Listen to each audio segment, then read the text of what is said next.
Bom, gente, então agora, dando início à retomada, né, do conteúdo, então vão ser 2 vídeos, né, um de retomada e o outro com o conteúdo que será abordado novo. Então, a matéria, a definição de matéria, é tudo que tem massa e ocupa lugar no espaço. A matéria ela é dividida entre corpo e é dividida entre objeto. O corpo é uma porção limitada da matéria e o objeto é quando eu dou uma funcionalidade para o corpo. Um exemplo, um pedaço de vidro é um corpo e um prato, um copo de vidro é um objeto. A matéria ela tem propriedades gerais e propriedades específicas, tá? Lembrando que as propriedades gerais são as propriedades que todas as matérias têm, tá? Então aqui eu vou falar aqui rapidinho dessas propriedades, porque já foram faladas na sala de aula, né? Que a inércia é a capacidade, tendência, né? Na verdade, que um corpo tem de permanecer em repouso ou em movimento sem que haja uma força maior que a sua massa. E aqui, né, nós citei exemplos para vocês relacionado a quando estamos parados. Para que a gente entre em movimento ou qualquer objeto entre em movimento, nós precisamos aplicar uma força sobre ele. E quando nós estamos dentro do ônibus circular, em movimento, quando ele freia, o nosso corpo vai para frente porque é a tendência do corpo de permanecer em movimento.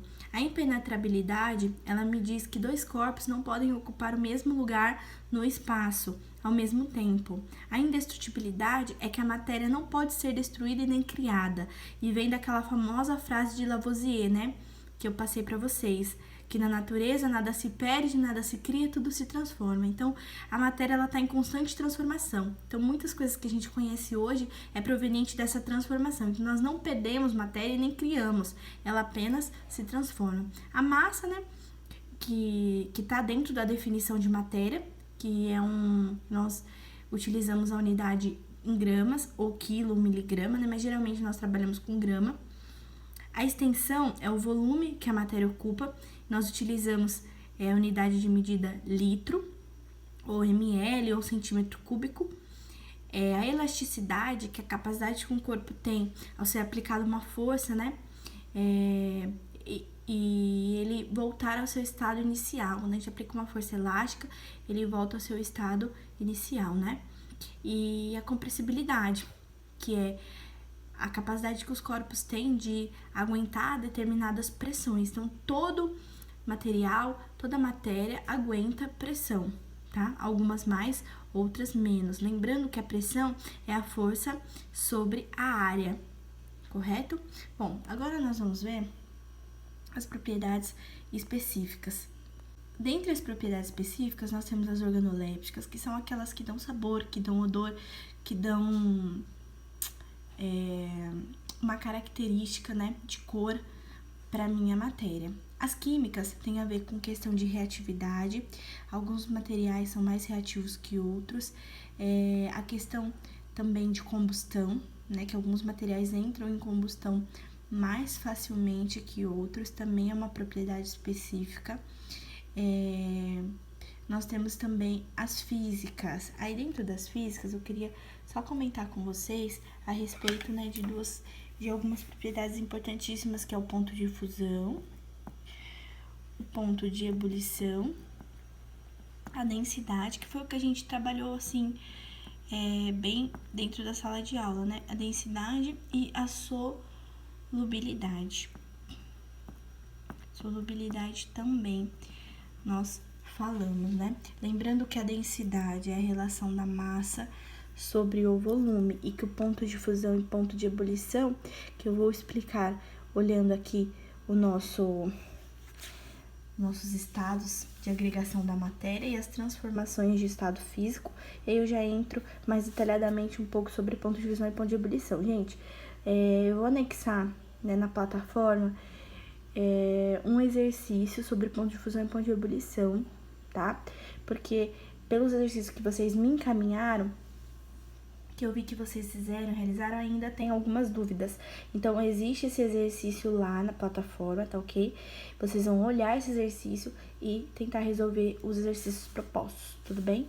Então, Vamos falar agora um pouco dos estados de agregação da matéria, só relembrando, né, que o sólido, as moléculas estão bem juntinhas, no líquido elas estão mais dispersas e no gasoso elas estão bem mais afastadas umas das outras. E se a gente for pensar em questão de forma definida, o sólido, ele tem uma forma definida, né?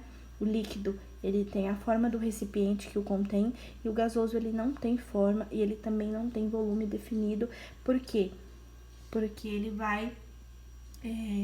o gás, ele vai se expandir, né? O tanto do espaço que ele tiver disponível, porque as partículas estão bem separadas umas das outras. Pessoal, dando continuidade, né? Para falar um pouquinho mais de ponto de fusão, ponto de ebulição, eu coloquei aqui os 3 estados de agregação da matéria, né? Lembrando que o sólido, as partículas, elas estão bem juntinhas, né? Então, eu tenho uma forma, tenho um volume definido. O líquido, eu tenho a forma do recipiente que o contém e eu tenho um volume definido. Já o gasoso, as partículas, elas estão bem dispersas, então, volume e forma eu não tenho definido, tá? Então, o ponto de fusão é o quê? É a temperatura em que começa a transformação do sólido para o líquido, tá? Então, qualquer temperatura acima do ponto de fusão, a minha substância vai estar líquida. Já o ponto de ebulição é a temperatura que eu passo do líquido para o gasoso, tá? Então, começa a transformação. Então, eu uso sempre o exemplo clássico da água, né? Então, a água a 0 graus Celsius, ela começa a transformar em líquido e a 100 graus Celsius, ela começa a transformar em gasoso. Então, se eu tiver a água em 120 graus, eu já vou ter ela no estado gasoso. E se eu tiver a água em 1, 2, 3 graus Celsius, eu já vou ter ela no estado líquido, correto? Esses pontos de fusão, pontos de ebulição, eles também podem ser usados como valores no parâmetro contrário. Então, como assim? Se eu for pensando na água, né? Eu tenho lá água a 120 graus e eu for reduzir a minha temperatura, quando chegar no 100, eu já vou ter o quê? Água gasosa e água líquida.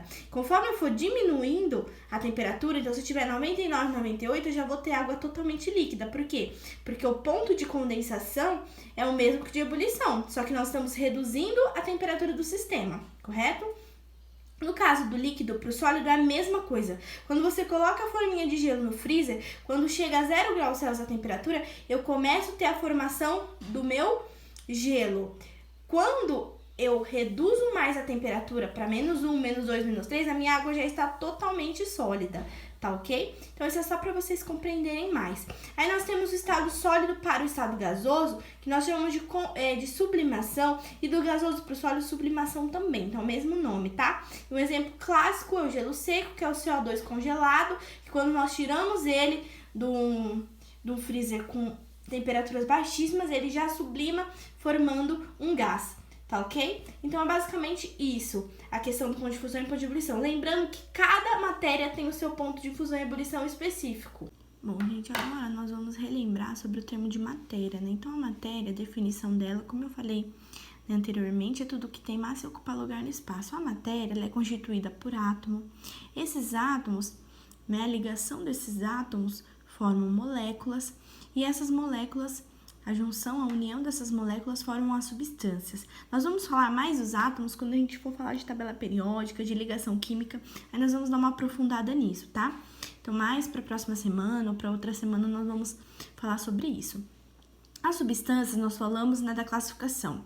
Substância simples e substância composta. O que é uma substância simples? Aquela formada por um único elemento químico. Então, eu vou por aqui os exemplos, tá? O2... H2, N2, né? Temos também o O3. E aí, aqui, eu queria falar com vocês uma coisa que eu não comentei na aula, tá? Que é em relação ao alotropismo. Alotropismo é o quê? É quando eu tenho substâncias diferentes formadas por um único elemento químico. Então, se a gente analisar aqui, nós temos o O2. O O2, ele é o quê? Ele é o gás oxigênio. Né? Nós conhecemos ele, gás oxigênio. E o O3, ele é o quê? O ozônio. Ambos são substâncias diferentes, porém os dois são substâncias simples, formadas por um único elemento químico, que é o oxigênio. Então, quando nós falamos de alotropismo, quer dizer o quê?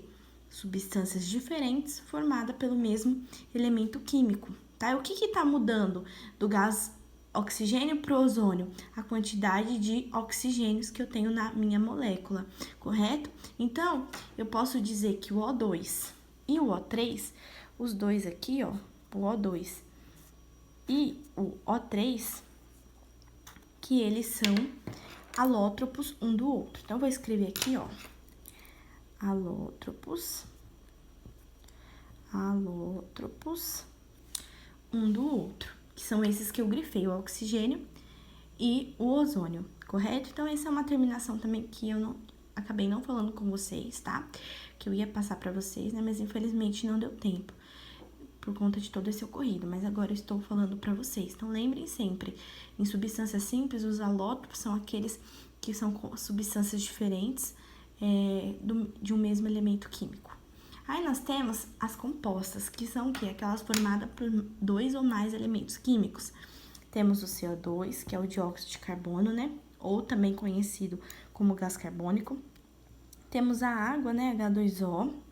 Temos também o ácido clorídrico, né? Que foi alguns exemplos, inclusive, que eu passei para vocês. Temos também o H2SO4, que é o ácido sulfúrico. E temos outras mais substâncias que são chamadas de substâncias compostas. Então, só relembrando aqui, simples, um único elemento químico, lembrando que os elementos são escritos com letra maiúscula, representados por uma letra, tá? Maiúscula. Nós vamos falar mais disso também quando entrarmos na tabela periódica, para vocês conhecerem um pouquinho mais os elementos, tá ok? Aí nós temos também as misturas. Gente, eu tô fazendo essa revisão por quê? Porque eu sei que vocês estão aí esses dias, né, em casa, por conta do recesso. E é importante a gente relembrar, porque eu vou dar exercício de retomada de conteúdo, tá? Pra gente fechar esse assunto e começar matérias novas. Mas isso tem que ficar bem claro pra vocês, tá? Então, é por isso que eu tô fazendo o resumo. Me perdoe aqueles que às vezes já entenderam e tal, mas eu sei que cada um tem uma forma de aprender. E às vezes, durante as aulas, não ficou tão claro, então por esse motivo eu tô fazendo essa retomada, tá? E logo mais nós vamos ter o conteúdo novo que eu vou estar passando para vocês. Então, as misturas, nós classificamos elas como homogêneas e heterogêneas. Fizemos experimento no laboratório, né, para identificação desse tipo de mistura. No nosso cotidiano, no nosso dia a dia, nós também conseguimos identificar esses tipos de mistura, né? Quando nós misturamos substâncias diferentes e nós conseguimos identificar que não há fases diferentes, então eu não consigo identificar qual substância é uma e qual substância é outra. No caso, né, um exemplo ali de uma substância homogênea que tem apenas uma única fase, lembrando disso, tá? Uma única fase. Eu coloquei aqui um desenho meramente ilustrativo pra gente relembrar. Então, nós temos inúmeros exemplos, né? Nós temos a água com sal, que é o NaCl, que é o cloreto de sódio. Temos também água com açúcar, né? Temos também o soro fisiológico, que eu nem vou escrever aqui, que nem tem espaço. Mas existem várias substâncias no nosso dia a dia, né? Que são provenientes de misturas, mas que nós não conseguimos identificar qual substância é uma e qual substância é outra. Então, apresenta uma fase apenas. As heterogêneas são aquelas que apresentam 2 ou mais fases, né? Exemplos, né? Água mais areia, água mais óleo, que foram coisas que nós falamos. Lembrando também, gente, que as misturas, isso é uma coisa importantíssima que a gente não pode esquecer, é que mesmo uma mistura homogênea, se eu colocar excesso de soluto ali, por exemplo, colocar muito sal num copo de água, né? O que vai acontecer? Vai ocorrer uma precipitação. O que é precipitação? Vai ficar um tanto de sal dissolvido e um tanto de sal não dissolvido que vai pro fundo do meu recipiente. E quando acontece isso, eu consigo identificar 2 fases ali, tá ok? Mas, quando nós colocamos a quantidade que solubiliza, nós não conseguimos identificar qual que é a água, qual que é o sal, assim como o açúcar também, tá? E uma coisa que eu queria falar com vocês, que diz respeito à solubilidade, é que cada material tem uma determinada quantidade que ele vai ser solubilizado pelo solvente, tá? Então, quando passa dessa quantidade, nós vamos ter excesso de soluto e por esse motivo, esse excesso vai ocasionar, né, esse essa precipitação no fundo do recipiente, tá certo? E as heterogêneas são aquelas que não há, que eu não tenho, que eu consigo, né, na verdade, descrever qual é uma substância e qual outra substância. Falando da água e do óleo, vale lembrar, e da água e da areia também, que nós podemos explicar essa definição deles não se misturarem, né? Essa concepção que a gente tem devido à densidade. Porque as densidades são diferentes. O óleo tem uma densidade de 0,89 gramas por ml e a água de 1 grama por ml. Então, devido a essa diferença de densidade, eles não se misturam, tá ok? Pessoal, aí eu fiz esses 2 desenhos aqui, tá? Por quê? Porque eu quero falar de um conceito novo com vocês, que é a respeito de substância pura. Por que substância pura? Substância pura é aquela que eu tenho moléculas quimicamente iguais. Então, por exemplo, um copo de água, eu fiz aqui no caso, né, um becker com água. Esse becker, ele só tem moléculas de água. Então, ele é considerado uma substância pura. Tá ok? E aí, nós vamos discutir logo em seguida a respeito dos pontos de fusão e ebulição em substâncias puras perto de misturas. Então, por exemplo, tá? Aqui foi um exemplo que eu coloquei relacionado ao ar atmosférico. Então, aqui a substância pura que a gente tá falando é a água, H2O. E aqui eu tenho N2, eu tenho também H2, que eu coloquei aqui, e eu coloquei também a molécula de água, tá? Tá vendo que é uma mistura com substâncias diferentes. Então, aqui não é uma substância pura. Então, a substância pura é quando eu tenho mistura de moléculas quimicamente iguais. Nós falamos que é uma substância pura. Então, se nós tivermos, por exemplo, um recipiente apenas com gás hidrogênio, nós vamos ter uma substância pura. E assim sucessivamente. Não importa se essa substância é simples ou se ela é composta, tá ok? Então, quando nós falamos substância pura, nós estamos nos referindo à substância que tem moléculas quimicamente iguais. No caso do becker com água ali, eu tenho apenas a molécula água, né? E já aqui no exemplo que eu dei do ar atmosférico, nós sabemos que é uma mistura, e se nós fôssemos classificar essa mistura, nós classificaríamos como uma mistura homogênea. Pensando, né, no nosso dia a dia, quando a gente olha o ambiente que a gente tá, nós não conseguimos enxergar qual é o gás hidrogênio, qual é o nitrogênio, qual é a água. Nós temos também o dióxido de carbono, que é o CO2, correto?